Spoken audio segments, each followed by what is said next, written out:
First, let us understand one thing. The mind is like a river. If it flows unchecked, it becomes wild, splashing in all directions. But if we create a channel for it, a purpose, it gains power, it gains clarity. So the first step to overcoming distractions is to set a clear intention. Take time each day to ask yourself, what is my purpose? What is my intention? When we know our destination, distractions along the way lose their hold on us. But even with intention and mindfulness, we must also learn to let go. Distractions often come from clinging to ideas, to outcomes, to things we cannot control. A wise person once said, if you wish to see clearly, learn to let go of what clouds your vision. In the monastery, there were days when I would worry endlessly about doing something right or achieving some result. But over time, I learned that life doesn't require us to control everything. It only asks that we do our best and trust the process.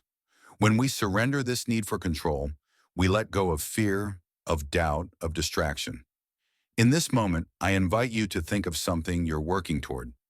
Take a breath and consider, are there doubts or worries holding you back? Ask yourself, can I let go of these? Release them and let them drift away like leaves on a stream. This is how you will come back to the present over and over with clarity and focus. First, let us understand one thing. The mind is like a river. If it flows unchecked, it becomes wild, splashing in all directions.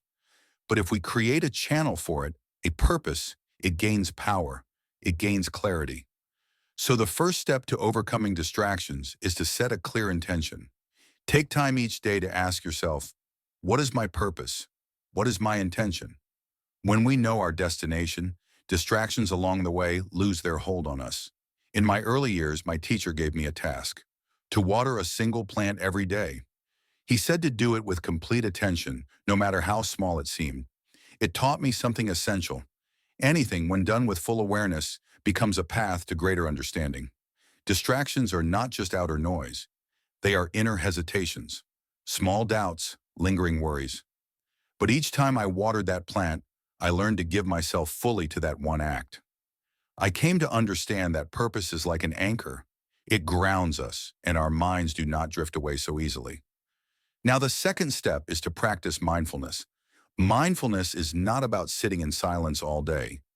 It is about paying attention to each moment with complete openness, noticing when we get pulled away, and gently guiding ourselves back. Imagine your mind as a lantern. When you focus its light on the task before you, the world becomes clearer, sharper. But when that light is scattered, we lose sight of our path. This is why I encourage you, whenever you feel distracted, to take a slow, deep breath, return to your body, and gently ask, what am I focusing on right now? Bring your lantern back to the present. Welcome, my friends. Today I want to talk about something that each of us struggles with, yet seldom pause to reflect upon: distraction.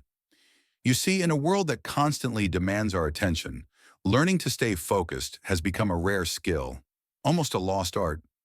But there is great power in it, a power that can unlock any goal you set for yourself.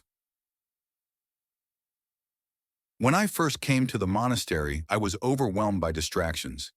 Even in such a quiet place, my mind would wander.